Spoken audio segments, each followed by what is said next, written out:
A question about Bhakti Devi. Who is she, this and that. First of all, Bhakti Devi is no individual personality. It's a name for, because if you look at a higher sense, everything is personified. In the Vedic conception, or the Vedic Dharma conception of all Shakti and all Shaktiman, they're all personified. We have wind. Wind is a Shakti, it's energy, Vayu. But there's a Devata in charge of that wind. It's called the Vayu Devata. And so he has a form, and he has a name. So there are different Devatas that have forms and they have Shakti. There's no difference between a Shakti and the Shaktiman.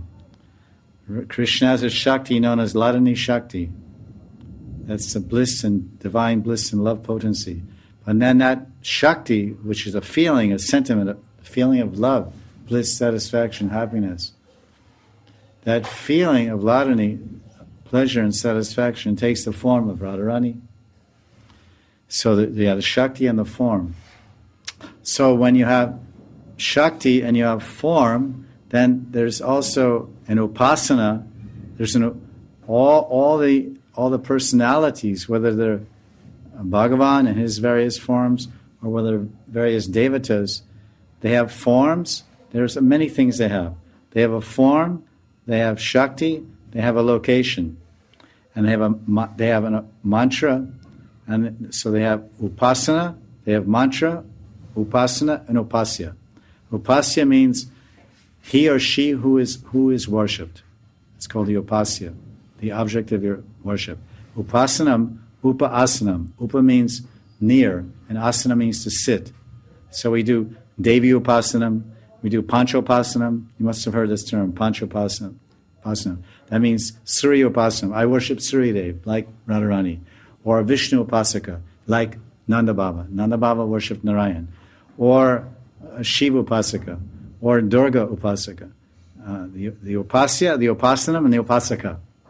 The upasaka is the worshipper, and the upasya is the receiver of the worship, and upasanam is the practice of avideya, or the sadhana that you practice to attain the upasya.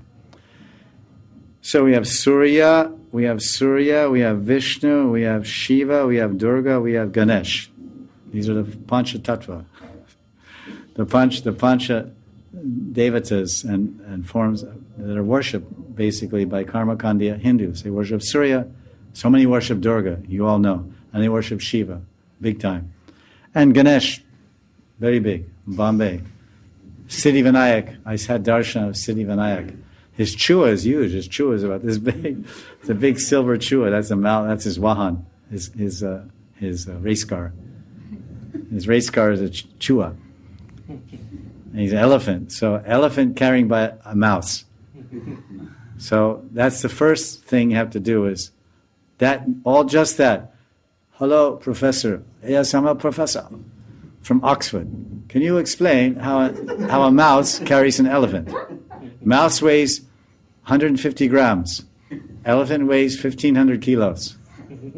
You are a physicist. Can you explain? You know quantum mechanics. Can you explain how 150 gram mouse is carrying 1,500 kilo elephant? Oh, sure. I think you have to go to India to get that answer. Only in India you could get the answer to that. So this is called the inconceivable factor, achintya. So these are the panchupasana. So let's look at Bhakti Devi. Bhakti Devi has no planet and no domain. She has no mantra. She has no upasanam, and she has no upasya. There's no goal, and she has no upasakas. She has no form, and she has. It's a name of the Shakti of devotion, and Bhakti is a combination of two Shaktis. So when we say Bhakti Devi, do we mean Ladani Shakti Devi, or do we mean Samvit Shakti Devi? Because bhakti is a combination of Vasudeva Sri Krishna and Radharani. Everywhere. Bhakti means devotion. There's no devotion without Radha and Krishna in terms of our Gaudiya conception. So the Samvit Shakti is Vasudeva Sri Krishna, is Shakti. And then Ladini Shakti is Radharani. So even there's that's why I said, everywhere there's one and two. Everywhere there's some, you'll find everywhere in Gaudiya, these three things I've told you before, you can analyze everything. You'll find Aishwarya Madhurya, you'll find Achintya Beta Beta Tat, you'll find oneness and difference, and Shakti and Shaktiman. You'll find. So Bhakti Devi, Bhakti Devi, she, what does she look like? There's no form. She has no form. The Devatas, Shani is a planet, but Shani has a form. He's dark in complexion, he wears clothes. They know, he has a form. And Shani Upasanam, and Suryadev, and Vishnu. Vishnu, we know, Vishnu. So Bhakti Devi is a metaphorical reality, a metaphorical reality. In Padma Puran, there's a story about Bhakti Devi. It's called, it's in the Padma Puran, it's called the Bhagavat Mahatmyam. The Bhagavat Mahatmyam is in Padma Puran, but it's a chapter glorifying Bhagavat Puran in the Padma Puran, because it's the topmost Puran, Amala Puranam, the Bhagavatam. So there it says that Bhakti Devi has two children, Gyan and Vairagya. A long story. So now is Bhakti Devi Ladini and Samvit and Gyan and Vairagya? What is she?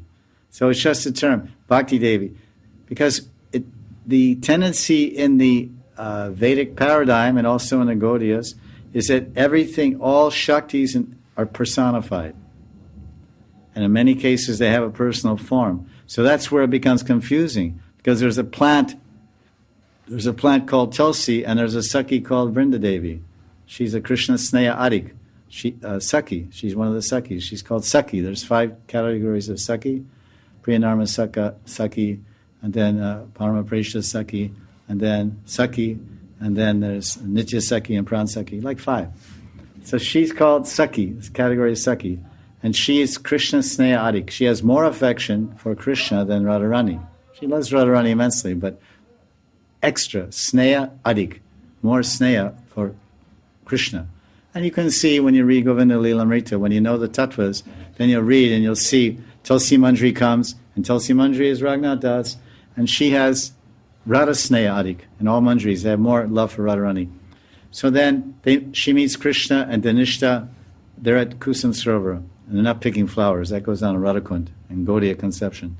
There's no picking flowers of Radha and Krishna in Kusum Sarovar, another misnomer. That may be some other sampradaya or some, it's just kind of get amalgamated. Oh, Radha and Krishna, no. We have to follow our line. It's called Sajati. Because so many Nimbarkis go there, and so many Vallabhacharyas go there, and everyone goes to Kusum Sarovar, and everyone's going to tell their stories.